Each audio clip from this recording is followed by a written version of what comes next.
നിങ്ങൾ അറിഞ്ഞു കാണും, Indian passport holder, Indian citizen, UK ജോലി ചെയ്യുന്ന അരുണാചൽ പ്രദേശ് സ്വദേശിനി പ്രേമ. അവര് UK നിന്നും ജപ്പാനിലോട്ട് പോയത് ലേ ഓവർ ചൈനയിലായിരുന്നു. അപ്പൊ അവരെ ചൈനീസ് അതോറിറ്റി കയറി ഹറാസ് ചെയ്തു. ഏകദേശം 18 മണിക്കൂറോളം പിടിച്ചു വെച്ചു. എന്നിട്ട് അവരോട് പറഞ്ഞു, നിങ്ങൾ ഇന്ത്യൻ പാസ്പോർട്ടല്ല യൂസ് ചെയ്യേണ്ടത്, നിങ്ങൾ ചൈനീസ് പാസ്പോർട്ടാണ് യൂസ് ചെയ്യുന്നത്. അരുണാചൽ പ്രദേശ് ചൈനയുടെ ഭാഗമാണ്. ഇൻട്രസ്റ്റിംഗ് ആണ് ടോപ്പിക്ക്. നമ്മൾ നേരത്തെ അറിയാം ഇന്ത്യ ചൈന ഇഷ്യൂ. അതേപോലെ തന്നെ ഇന്ത്യൻ പ്രധാനമന്ത്രി ചൈനീസ് പ്രസിഡന്റിനെ പോയി കെട്ടിപ്പിടിക്കുന്നു. ഇന്ത്യൻ മീഡിയ മുഴുവനും ഇന്ത്യയും ചൈനയും ബായ് വെച്ചങ്ങ് അനത്തുന്ന അമേരിക്കയായിട്ടുള്ള ഇഷ്യൂവിൻ്റെ പേരിൽ ഇന്ത്യയുടെ ഗാൽവൻ, ഡോക്കല, ഏകദേശം 4000 സ്ക്വയർ കിലോമീറ്റർ ഇന്നും ചൈനയുടെ കയ്യിലെ 1960s വാറിനെ തുടർന്ന്. അതിനെപ്പറ്റി നമ്മൾ ചോദിക്കുന്നില്ല. ഓക്കെ, നമ്മുടെ ഒരു രാജ്യമാണ്. ഇത് ഫർദറായിട്ട് ഇനി എസ്കലേറ്റ് ചെയ്യരുതെന്ന് മാത്രമേ ഉള്ളൂ ഒരു സാധാരണ ഇന്ത്യക്കാരൻ്റെ പ്രശ്നം. കാരണം ചൈനയുമായിട്ടൊരു വലിയ വാറിനോ പ്രശ്നത്തിനോ ഒന്നും പോകാൻ പറ്റിയൊരു രാജ്യമൊന്നും അല്ല ഇന്ത്യക്ക്. പല കേപ്പബിലിറ്റീസിൻ്റെയും ടെക്നോളജി ഇന്ത്യയെക്കാളും 5ഓളം സൈസ് വലുതാണ് ചൈനീസ് എക്കോണമി. ചൈനയ്ക്ക് ഗ്ലോബൽ പ്രസൻസ് ഉണ്ട്.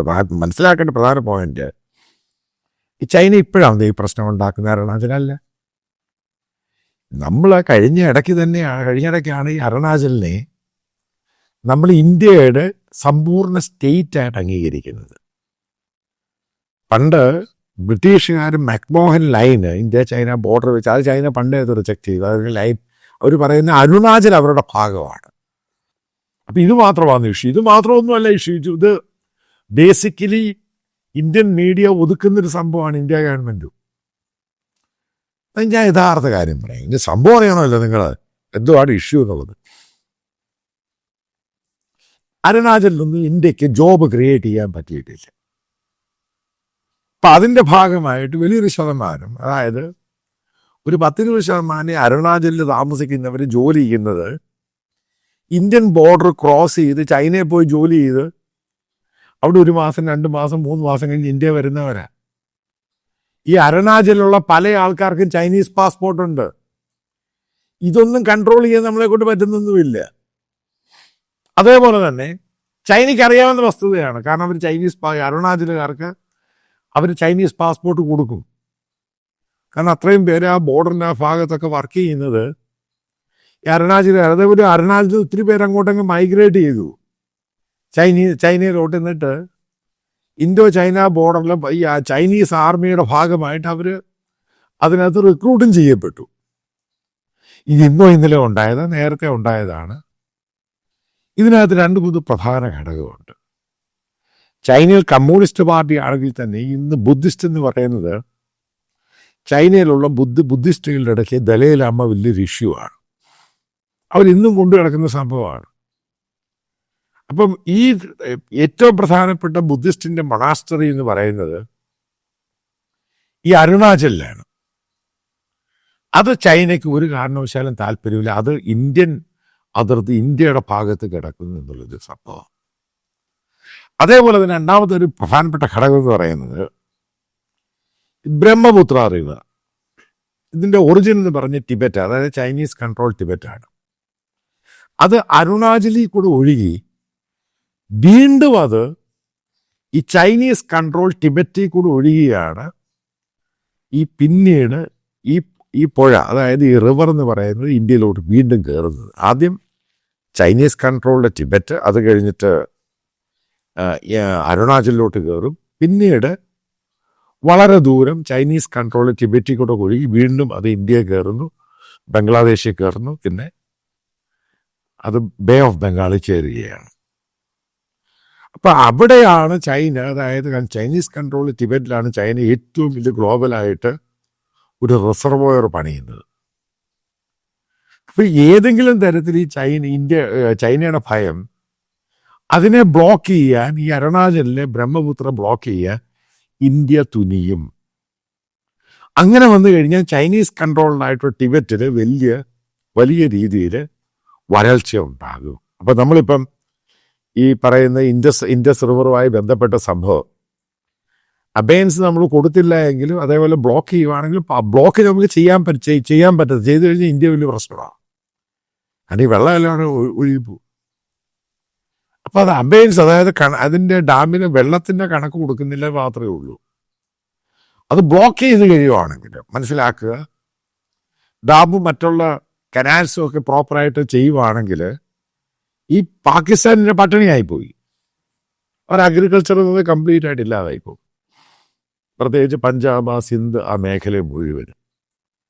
അതേപോലെ തന്നെ ചൈനയ്ക്ക് പേടിയാണ് അരുണാചലിലുള്ള ബ്രഹ്മപുത്ര നമ്മളവിടെ റിസർവോയർ പണിത് കഴിഞ്ഞാൽ ചൈനീസ് കൺട്രോളിലുള്ള ടിബറ്റ് മുഴുവനും പിന്നെ ഫാമിങ്ങിന് പറ്റാത്ത സ്ഥലമായി മാറും.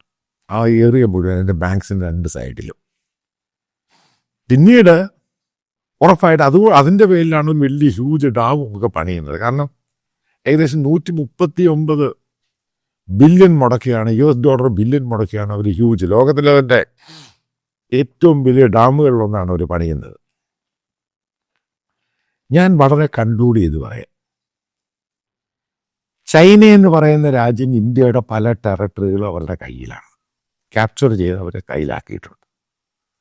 അവർ ഈ അരുണാചൽ ഒരിക്കലും വിട്ടുകൊടുക്കത്തില്ല. അതിങ്ങനെ പ്രശ്നമുണ്ടായിക്കൊണ്ടേയിരിക്കും.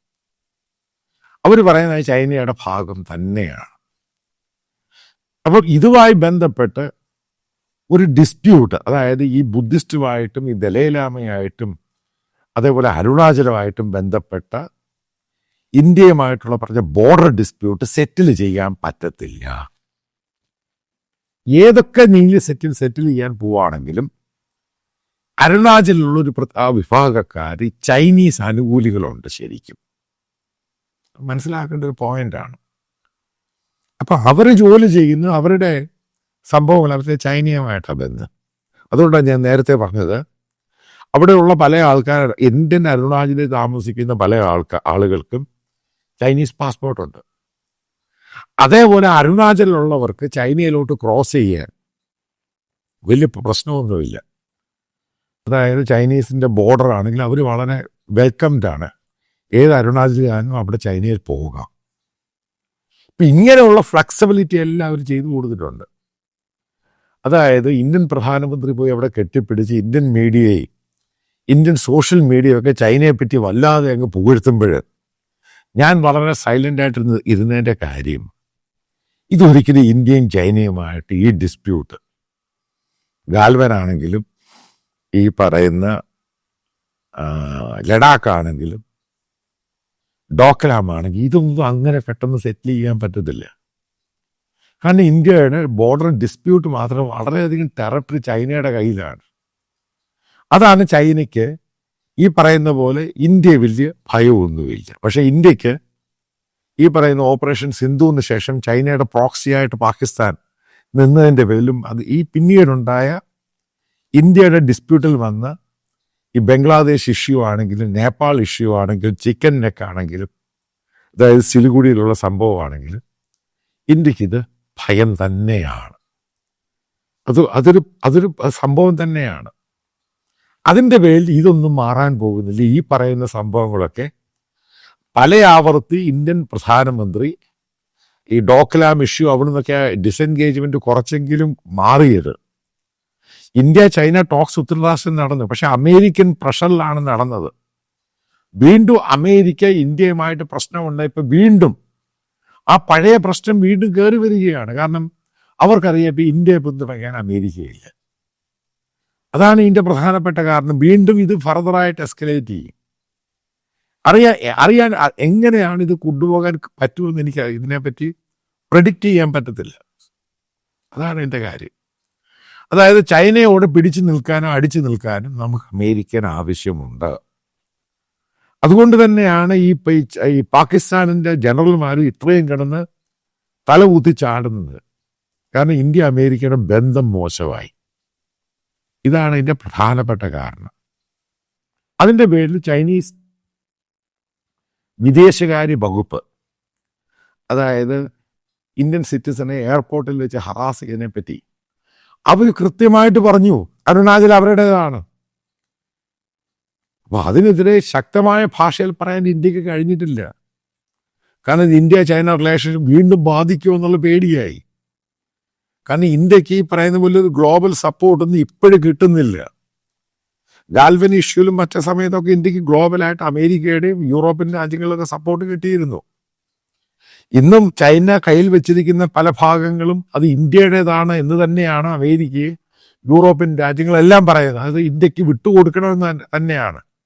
പക്ഷെ ഇപ്പോഴുള്ള മോഡി ട്രംപ് സ്പാറ്റ് ഈ സംഭവത്തിൽ നിന്നും വ്യതിചലിക്കുന്ന രീതിയാണ്. പിന്നെ മനസ്സിലാക്കണം, ഇതിനകത്ത് ക്രൂഷ്യലായിട്ടുള്ള ഒരു പ്രധാനപ്പെട്ട പോയിന്റ് ഉണ്ട്.